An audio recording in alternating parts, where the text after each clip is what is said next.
بسم الله الرحمن الرحيم صلى الله عليك يا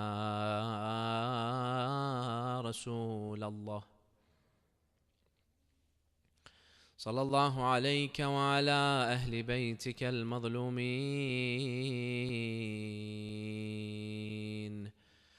صلى الله عليك يا مولاي يا أبا عبد الله، يا شهيد يا غريب يا مظلوم كربلاء. يا ليتنا كنا معكم سادتي فنفوز فوزا عظيما. Illuminate your majalis and enlighten your hearts with a loud salawat for Muhammad and Al Muhammad.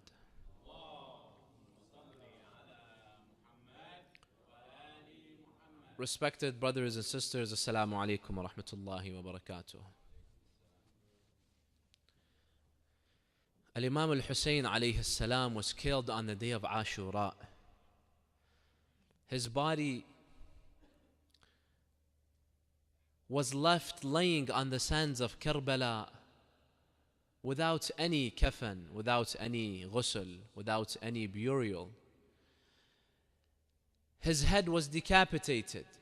His head was separated from his body, and his body was lifted on the spears. And likewise all the companions of Imam Hussein alayhi salam.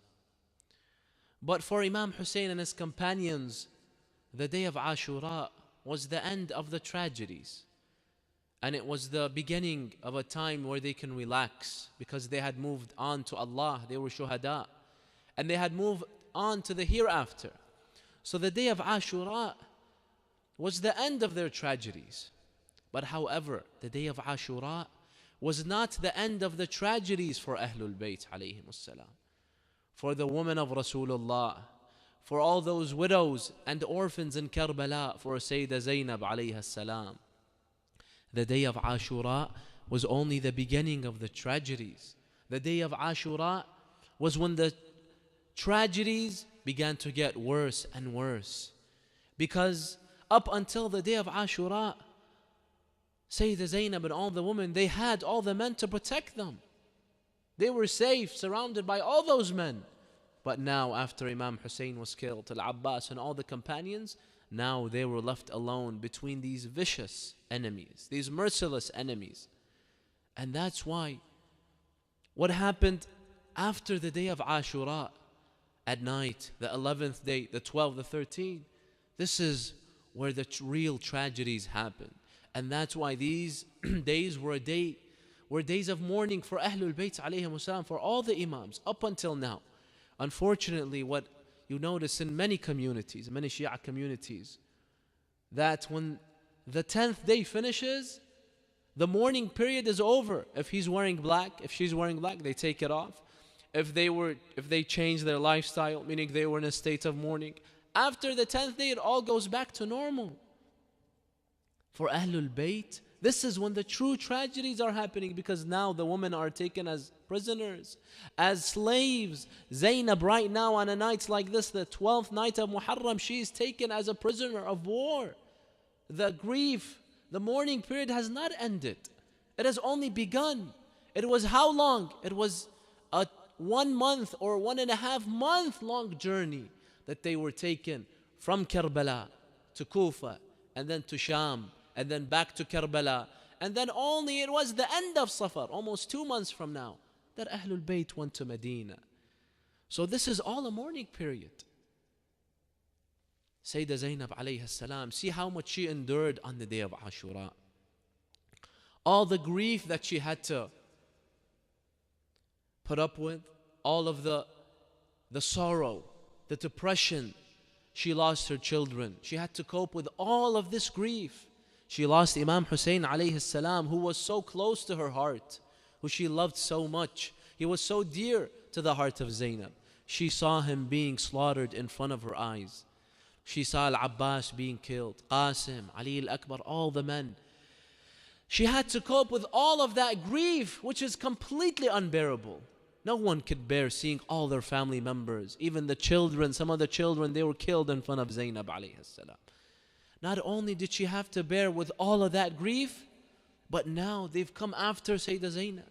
Now she's taken as a slave.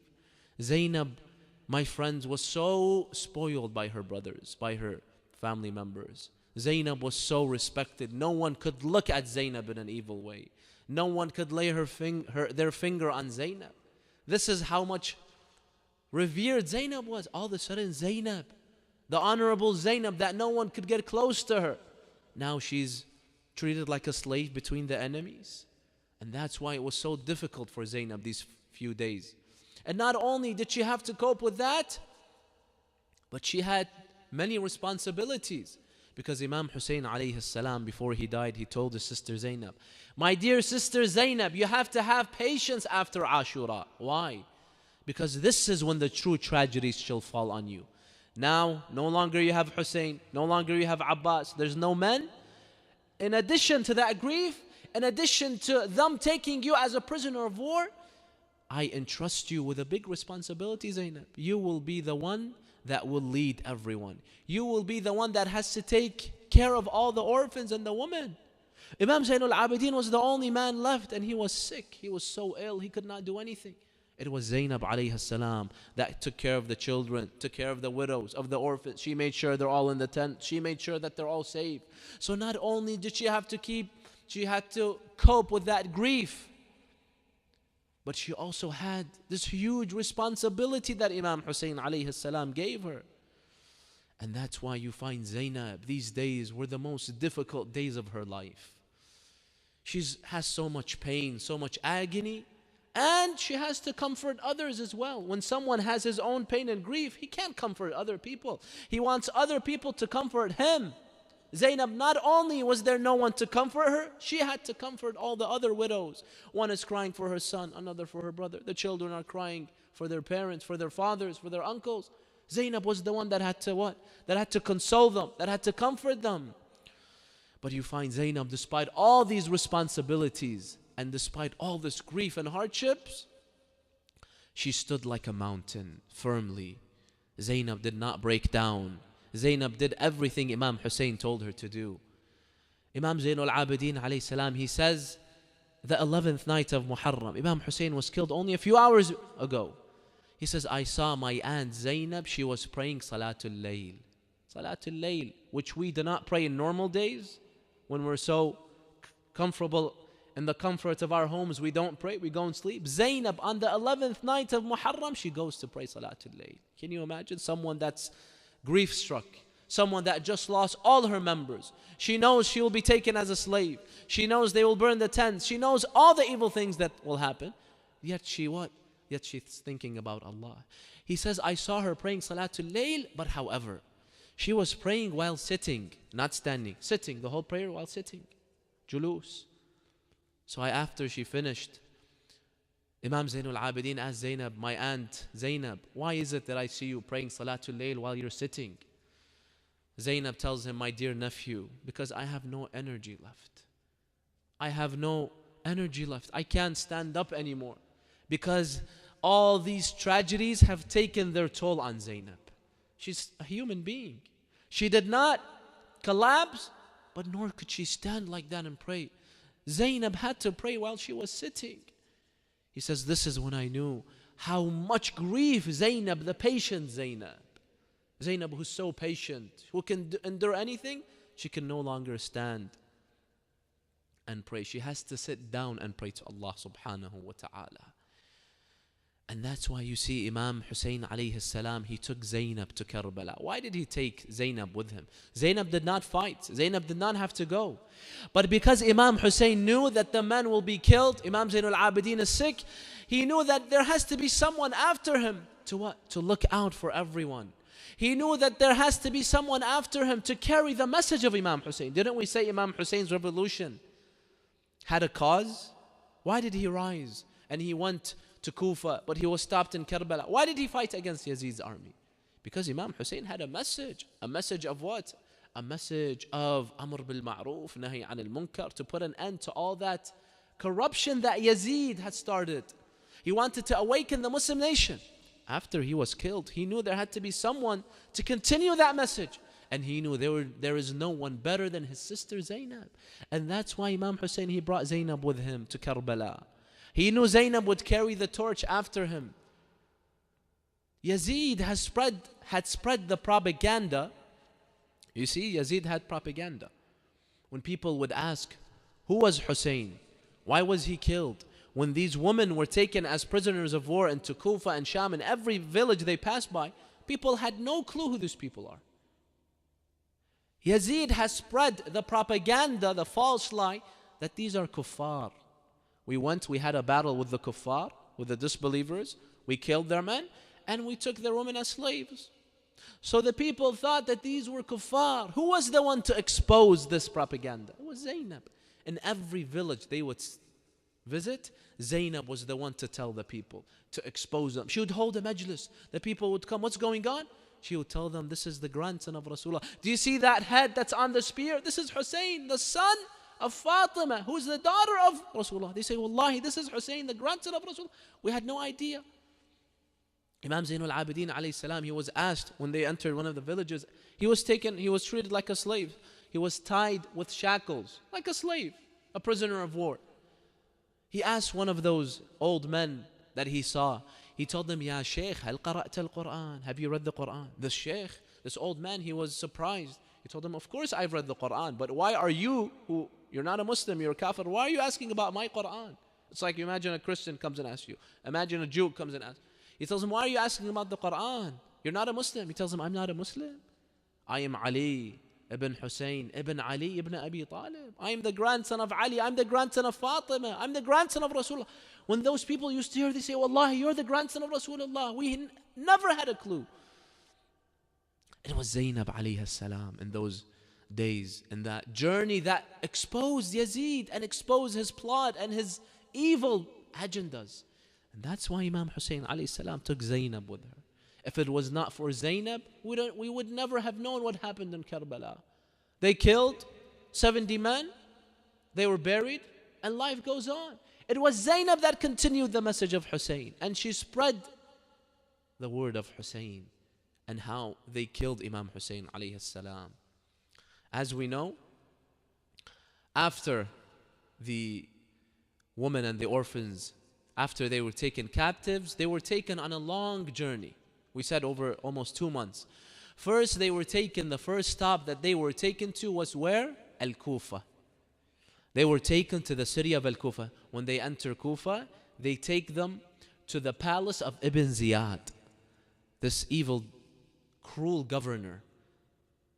They were taken to the palace of Ibn Ziyad. Ibn Ziyad is not there. The people have all gathered there. They brought a group of prisoners. They don't even know who they are. Zaynab enters, and all the spears, each spear of those soldiers had one of the heads of Imam Hussein's companions on it. They enter the palace of Ibn Ziyad. All the women, all the orphans, they put them in a place. And then they announce that this is whom? This is Zaynab, the daughter of Ali ibn Abi Talib. When the people that had gathered there, when they heard that this is Zaynab, they began to cry. When they were told this is the head of Hussein, they began to cry. And then Zaynab alayhi salam, look at the courage of Zaynab. Look at the bravery of Zaynab. She's the daughter of Imam Ali alayhi salam. There's a beautiful poem in Arabic that speaks about how Zaynab is the daughter of Fatima and Ali. The poem says, بِأَبِ الَّتِي وَرِثَتْ مَصَائِبَ أُمِّهَا. Zaynab is the daughter of Fatima. She inherited all the problems of Fatima. Fatima alayhi salam, she likewise endured so many problems and tragedies, especially at the end of her life. This poem says that Zaynab, she inherited all those problems. She was just like her mother. So much tragedies that she had to cope with. But how did she confront these problems, these challenges? The poem says, بِأَبِ الَّتِي وَرِثَتْ مَصَائِبَ أُمِّهَا فَغَدَتْ تُقَابِلُهَا بِصَبْرِ أَبِيهَا. But she confronted all those problems and challenges by breaking down, collapsing? No. She confronted it with the patience of Imam Ali alayhi salam.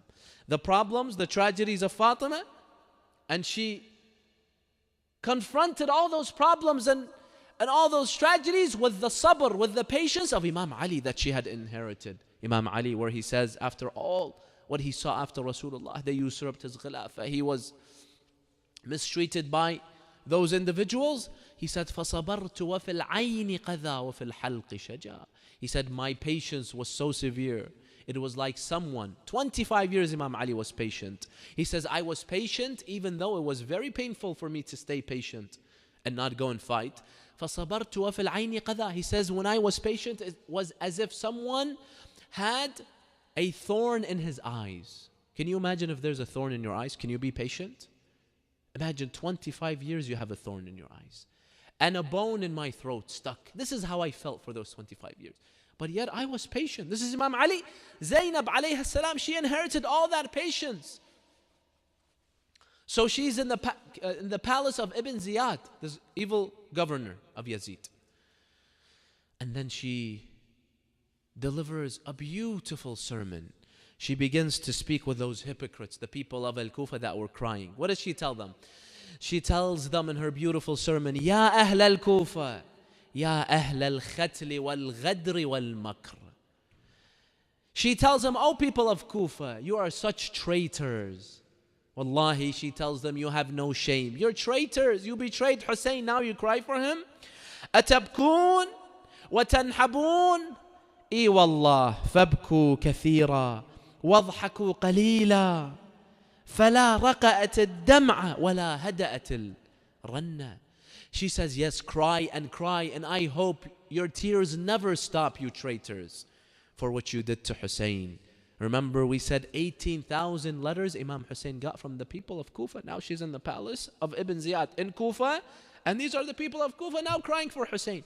She tells him, you told him, come, Hussein, we will support you. He sent you whom? Remember we mentioned Muslim ibn Aqil, his cousin? But you betrayed Muslim ibn Aqil. 18,000 people, how many of them stayed with Muslim ibn Aqil? Zero. They all betrayed him and went with whom? With Ibn Ziyad.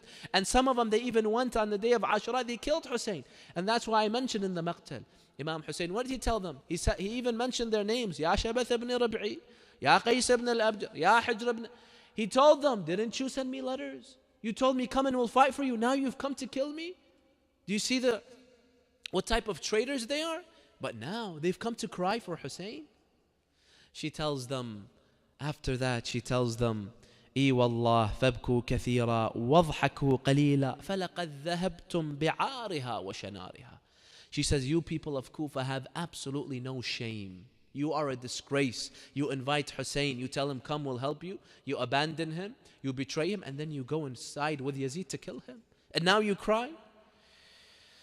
And then she says, ويحكم يا أهل الكوفة أتدرون أي كبد لرسول الله فريتم وأي دم له سفكتم وأي حرمة له انتهكتم وأي كريمة له أبرزتم.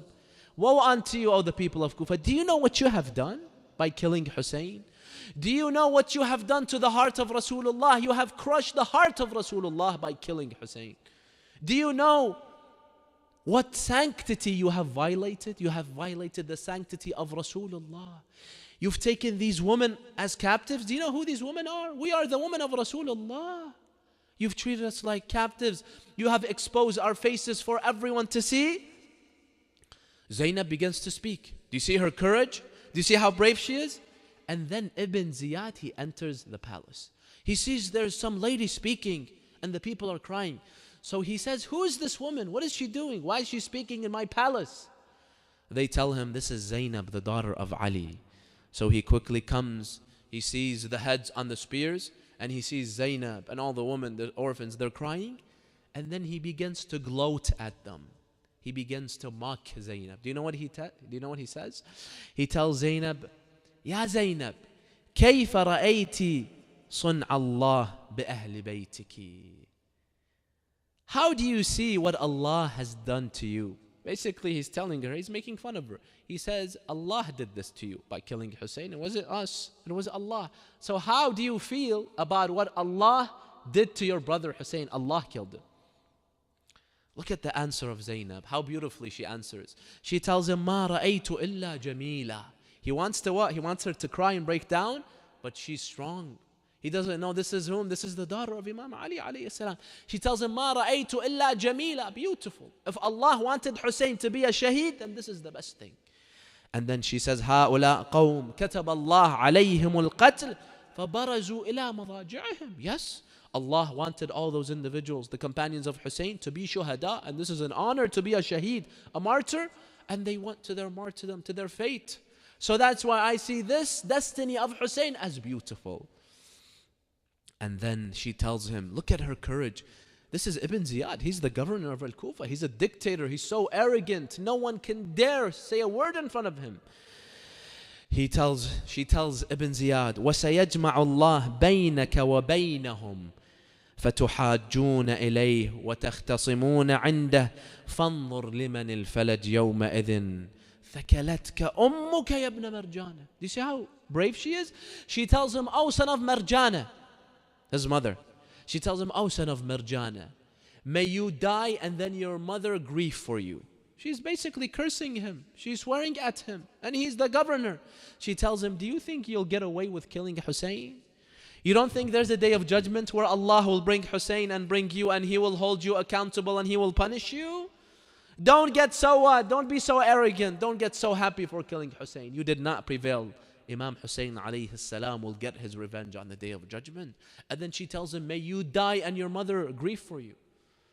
Ibn Ziyad, he's so surprised, he's stunned. She's so courageous. He quickly wants to kill her. He orders one of his guards to kill her. But then they tell him, she's only a woman and her brother has died. So she's in a state of grief. So don't hold her responsible for saying these words. And then when Ibn Ziyad, he sees he's so angered by Zaynab. He's very frustrated. He's very angered by all these words that Zaynab, in front of his people in his city, he's being disrespected like that. So what does he say? He says, "Wallahi laqad shafa Allah qalbi min taghiyatuki al-Husayn wal-usat al-marada min ahl baytik." He says, you know what, Zaynab? Say all you want. The point is, my heart is now at ease. Now I'm so relaxed. Do you know why? Because I have killed your Taghiya Hussein. He calls Hussein Taghiya. Taghiya means devil. He says, now I'm so happy. I'm at ease. I'm at comfort because I have killed your devil Hussein. And he calls Imam Hussein devil. This is the devil. Ibn Ziyad calling Imam Hussein the devil, and he's gloating at her. He's saying, I'm so happy that I killed your brother Hussein. Zaynab alayhi salam, now she could no longer hold herself. She sees that the head of Imam Hussein is on the spear, and Ibn Ziyad is making fun of her. And he says, Alhamdulillah, I thank Allah that He killed your brother Hussein, and I'm so happy now. She began to cry, and she told him, لَعَمْرِي لَقَدْ قَتَلْتَ كَهْلِي وَقَطَعْتَ فَرْعِي وَاسْتَثَثْتَ أَصْلِي فَإِنْ كَانَ هَذَا شِفَاؤُكَ فَقَدْ اشْتَفَيْتَ. She said, oh Ibn Ziyad, you killed Hussein, and Hussein was the most important person to me. You have destroyed me. You've destroyed all my family. Her two sons, Awn Muhammad, killed. Hussein killed. Abbas killed. Nephews killed. You just took everyone away from me. And if your cure and if your comfort is in killing Hussein and his companions, then be cured. This shows me how low you are. That in order for your heart to be cured, you have to kill Hussein. And then Zaynab alayhi salam, she continued her beautiful sermon in the city of Al-Kufa. She showed that she's not afraid of anyone, even if it's the governor. This was the first stop of a Sayyidah Zaynab and the woman and the orphans. After Kufa, they were taken finally to where? To Asham, the capital, where Yazid was. They entered Sham. Do you know when they entered Sham what the people of Sham did? The people of Sham, they had a parade, celebrations, because they were told, we received kuffar, these kuffar, disbelievers in Allah who tried to kill Muslims, we have arrested them and we have brought them as captives. Zaynab alayhi salam, she enters the city of Sham. She sees people laughing, clapping, and they're cheering. Because what? Because we are slaves now. This is what had happened in Sham. So they enter the city of Asham, and then they enter the palace now of the Khalifa, Yazid. They enter the palace of Yazid. And once again, Yazid is sitting on his throne. Zaynab delivers a beautiful sermon.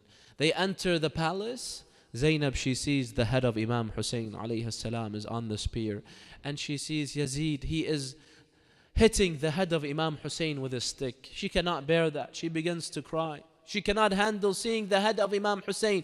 Everywhere she would go, all those days, the head of Imam Hussein was on the spear for her to see. Do you see how they made them suffer? All those days, they had to wake up in the morning seeing the beheaded, holy head of Imam Hussein on a spear. And Abu al-Fadl al-Abbas and all the other companions. Likewise, when she entered, do you think she was afraid of Yazid? Yazid, don't think that anyone could go in front of him and just speak to him, because these people were so arrogant. And that's why if they say about some of the dictators of this time, they say the same thing. For example, Saddam. Do you think anyone could go and speak to Saddam? Saddam was such a vicious, arrogant dictator. No one could even look at him in a way in which he did not like. He'll get his head chopped off. Do you think anyone could go to those tyrants in the Middle East and even talk to them? Zaynab is threatening them. She's cursing them. These people have absolutely no tolerance. Whoever goes against them, says one word against them, what? They'll be executed. I remember when there was a explosion in Saudi Arabia, in one of the Shia cities, the crown prince, Mohammed ibn Naif, he came to that city and he attended the funeral. After he was entering or leaving, I saw a video someone had recorded. There was a guy, a young man, he began to speak to him, to that crown prince. He began to tell him, and he was a little harsh with him. He told him, you guys have to, make sure that there's safety in our city. You have to make sure that these suicide bombers can't enter our cities, or else we can't live. He wasn't too harsh, just a little harsh. When I saw the video, I said, this man will be in jail in a few days. Do you think these arrogant dictators and tyrants, they can tolerate someone speaking to them, criticizing them, giving them suggestions and advice? And subhanallah, a few days after, they said that man was in prison. I don't know what happened to him. Did he get executed? Is he still in those prison cells? So this is Yazid. He was even worse. This is what, 1400 years ago. So Zaynab alayha salam, likewise, she delivers a beautiful sermon. The ulama, this sermon of Zaynab bin Sham, they call it a miracle because of how beautiful it was and because she foretold of certain things that I'll get to. I'll read only a few excerpts of that beautiful khutbah that she gave, but if you want, you could read the whole thing, inshallah. You could review it, it's online.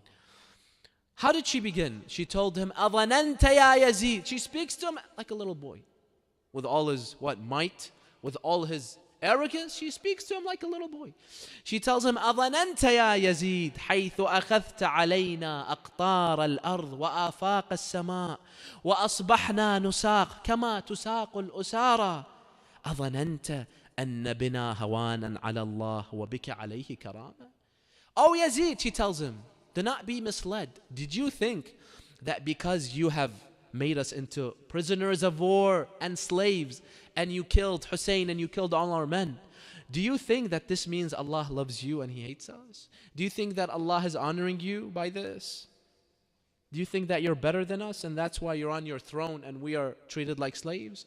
He tells him, is that what you think? Because if that's what you think, then let me read you a verse in the Quran. She tells him, فَمَهْلًا مَهْلًا أَنَسِيتَ قَوْلَ اللَّهِ تَعَالَى. Did you forget what Allah says about you and about us? And then she read this verse. And just reading this verse, it's the biggest insult to Yazid.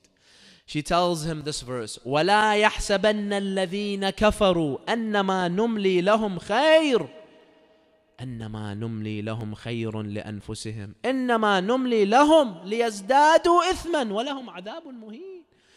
She says, she reads the verse where Allah says, let not the disbelievers think that when we give them favors, when we give them benefactions, if we give them wealth, health, make sure that they don't think that this is because we love them. Allah is saying that when I give a kafir, a disbeliever, a criminal, when I give him good things, sometimes we see, evil individuals, they live such a good life, correct?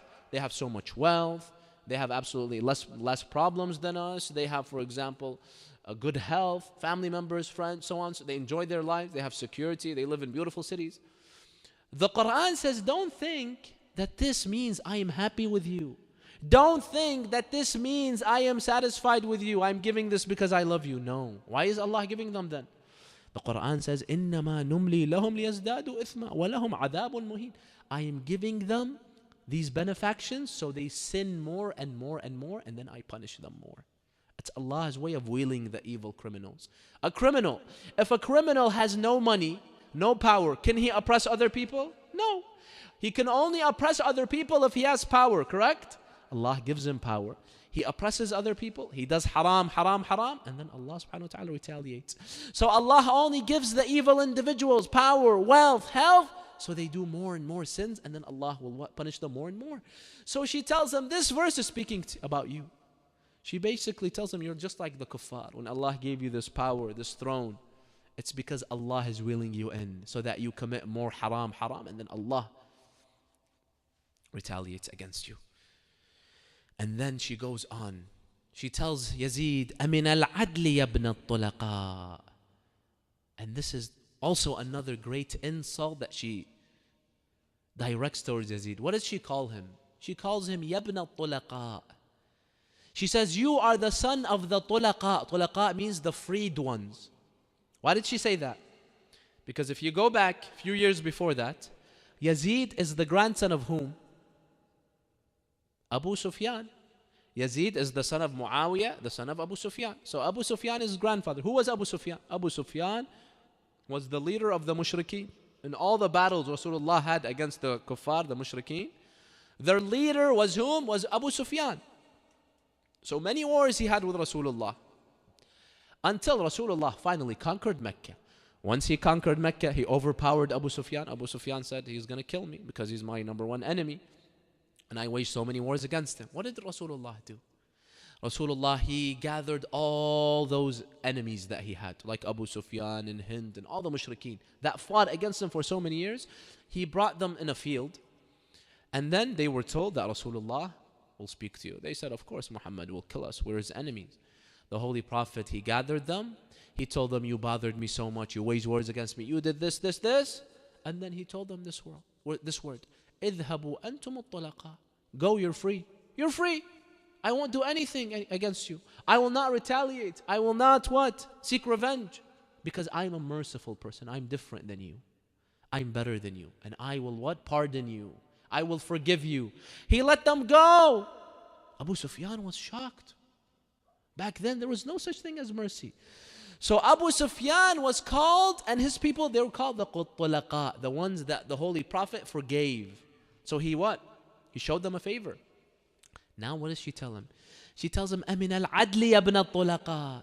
She tells him, is it right, oh grandson of Abu Sufyan, that my grandfather forgave your grandfather, but now you treat us like this? The least thing you could have done is you would have not killed Hussein, because the grandfather of Hussein pardoned your grandfather. My grandfather Rasulullah could have easily killed Abu Sufyan, correct? But he chose to forgive. Is it fair that now you who have been pardoned by Rasulullah, you and your parents, you come and you kill the grandson of Rasulullah?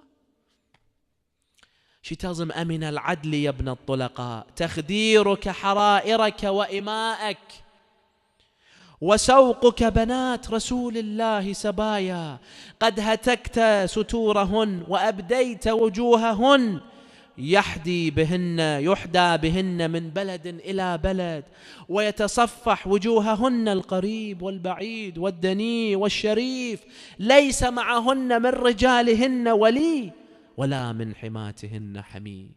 Is it fair, oh the grandson of the pardoned ones, that what? That your women are safe in their houses, but the women of Rasulullah, you put them in this condition, in this situation where all the men are looking at them, you expose their faces. Your women are at comfort, your women are protected, but the women of Rasulullah, you expose them. Is this fair, O the son of the pardoned ones? And then she begins to insult him more and more. Yazid is burning inside of all these insults. She's exposing him.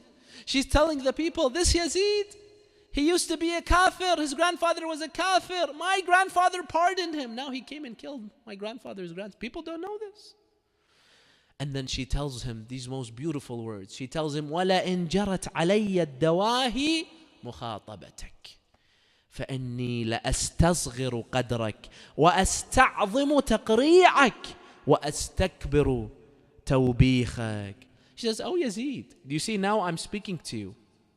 But on a normal day, wallahi, I would never come that low to speak to a piece of filth like you. He says, wallahi, I would never go that low to speak to someone like you. You think it's from my status that I come that low and speak to someone like you, Yazid? I am Zaynab. Do you see how she insults him? This is Yazid, the arrogant dictator. Someone is telling him that I will never come that low to speak to you. She tells him on an average day, I would never speak to you. I wouldn't even what? I wouldn't even admonish you.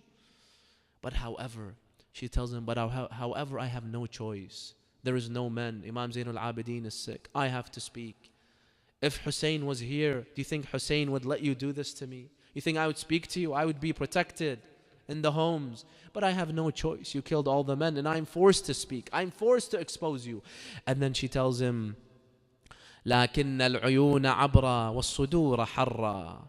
She says, but what can I do? There is a fire that's burning within me for Hussein. I have to speak. I have to expose you, evil enemy of Allah. And then she tells him, once again she taunts him. She tells him, يا يزيد فكد كيدك واسع سعيك وناصب جهدك فوالله لا تمحو ذكرنا ولا تميت وحينا. She says, oh Yazid, try your best. Do everything you can to extinguish, to erase the name of Hussein and Ahlul Bayt. She said, wallahi, you will never be able to erase the name of Hussein. Don't think that by killing Hussein and Ashura you got rid of him. Hussein will remain alive in the hearts of believers till the day of judgment. You will never erase the name of Hussein. Zaynab said this how many years ago, brothers and sisters? 1400 years ago. Till this very day, tonight we're mentioning Zaynab. We're glorifying Zaynab. And we're cursing Yazid. For over 1400 years, the promise of Zaynab still stands. Everywhere in the world, people shout, Wa Husaynah, Ya Hussein. Yazid thought he buried Ya Hussein. But 1400 years after, you see in the Ziyarah of Arba'in, how many people visited Imam Hussein? Ziyarah of Arba'in, which will come in 40 days. How many people? Last year, anywhere from 10, 15, 20 million people, they visit Hussein. Yazid thought he got rid of Hussein. How many people visit Yazid? Nobody. Do you even know where the grave of Yazid is? No, but we don't even know where the grave of Yazid is. And even if we knew, we would turn it into a dumpster. But the grave of Imam Hussein, the shrine of Imam Hussein alayhi salam, millions upon millions, every year they go and visit Hussein. Even though it's not always easy to visit Hussein, because sometimes there are security situations, security concerns. Sometimes it's not so safe to go and visit Imam Hussein alayhi salam. But yet all these millions, they go and they visit Aba Abdullah. Zaynab tells this to Yazid, that no matter how much you try to forget Hussein, to erase the name of Hussein, Allah will keep the name of Hussein alive. And then she tells Yazid finally, she tells him, وَهَلْ رَأْيُكَ إِلَّا فَنَدْ وَأَيَّامُكَ إِلَّا عَدَدْ وَشَمْلُكَ إِلَّا بَدَدْ يَوْمَ يُنَادِي الْمُنَادِي أَلَا لَعْنَةُ اللَّهِ عَلَى الظَّالِمِينَ. And then she tells him, oh Yazid, your days as a Khalifa will not be too long. In a very short time you will die. You see, Zaynab is threatening him. How many years after Karbala did Yazid die? Yazid was young, he was in his 30s. He died only 3 years after Karbala. And Zaynab told him that, oh Yazid, your days will be short. Don't think you will rule for 20 years, 30 years, 40 years. He only lived for 3 years after Karbala. And Zaynab told him that. You see the miracle of Zaynab? And that's why the Imam Zayn al-Abidin alayhi salam, he says about his aunt Zaynab, he says, Ammati Zaynab alima غير mu'allama. My aunt Zaynab is a scholar. She has so much knowledge. She learned from her father, from her mother, from her brother Hassan, Hussein. All those years she was learning. But then he says, غير mu'allama. She was not even taught all that knowledge that she had. What does he mean? It was divine knowledge given to her by Allah subhanahu wa ta'ala. This is Zaynab alayha salam. She was not an ordinary individual. Yazid, he goes crazy. Once again, he wants to kill Zaynab. But they tell him, don't kill her, because this is Real bad for you if people hear that you, the Khalifa, you killed an old woman who was grief-struck. People will say, what type of tyrant is this? It was Zaynab alayhi salam that exposed Yazid. And now, brothers and sisters, I want to take you to Karbala on a night like this, on a night like the 11th night of Muharram. Imam Hussein alayhi salam was killed only a few hours ago. All the companions were killed. All the men were killed. The women, the widows, the orphans were all alone between the enemies. On a night like this, the women of Rasulullah were all alone between the enemies. I want you to just imagine yourself in Karbala. Close your eyes. Think that you are in that gloomy night by the tents of Hussein, and the bodies, the beheaded bodies are on the sands, and all these orphans and widows are crying and crying for their loved ones. Just imagine the gloomy, depressing atmosphere in Karbala. On a night like this, the women of Rasulullah, the widows and the orphans, were all wailing. We're all crying for their loved ones. On a night like this, the woman no longer had Aoun and Muhammad. On a night like this, the woman no longer had Qasim and Akbar. Abu al-Fadl al-Abbas's hands were severed by the Euphrates.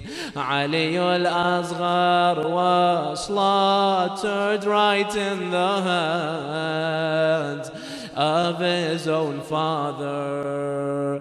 Abu Abdullah al-Hussein was no longer there to protect any of the women. Imam Hussein's body was laying on the sands of Karbala without a cover. On a night like this, all the women are gathered in the tent. All they want to do is cry and wail for their loved ones. One is crying for her father, another for her brother, another for her nephew, another for her uncle. And they're all crying and wailing, all these widows, all these orphans.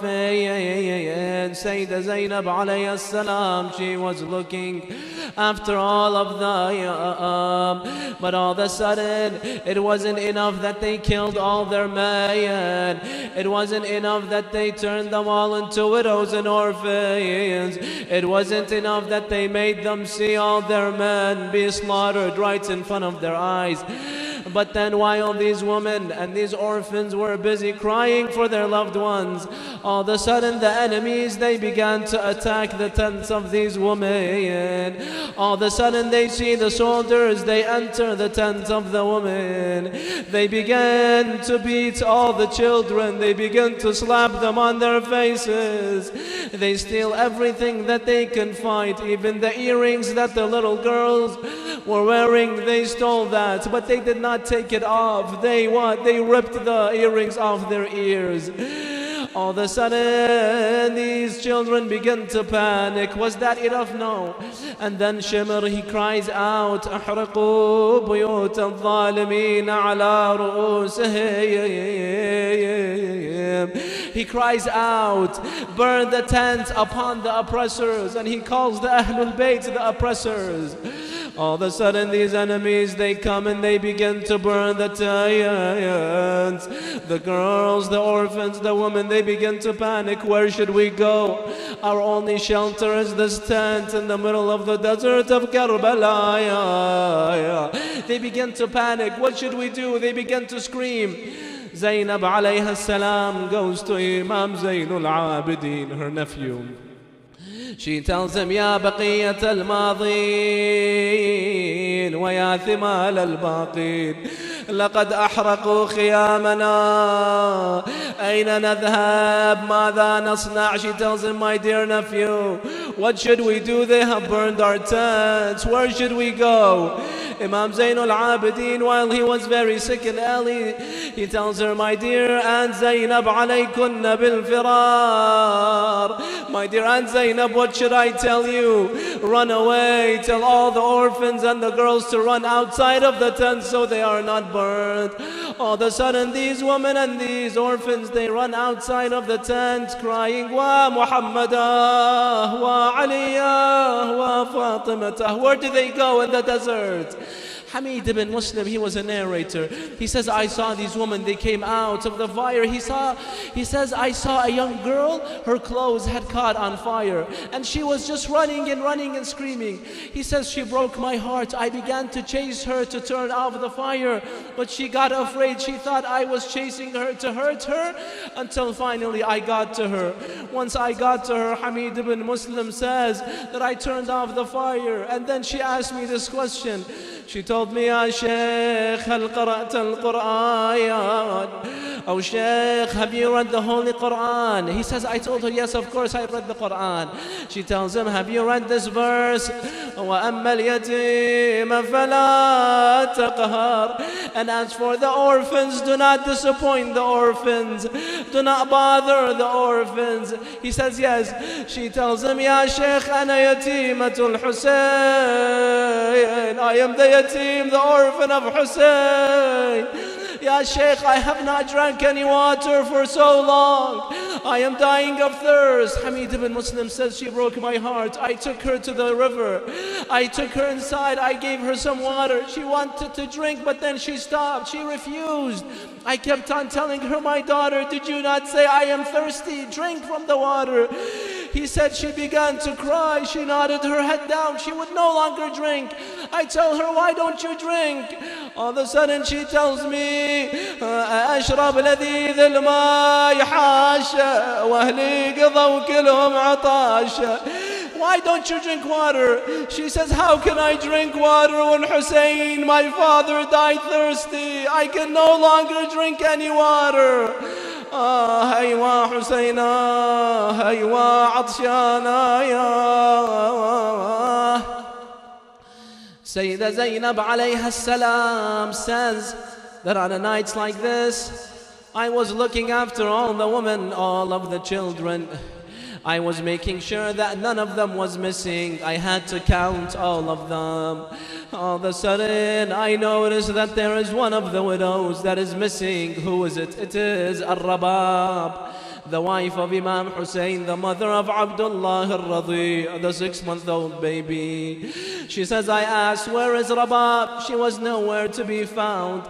She says, I went out in the battlefield between the bodies. I began to search that I may find Rabab there.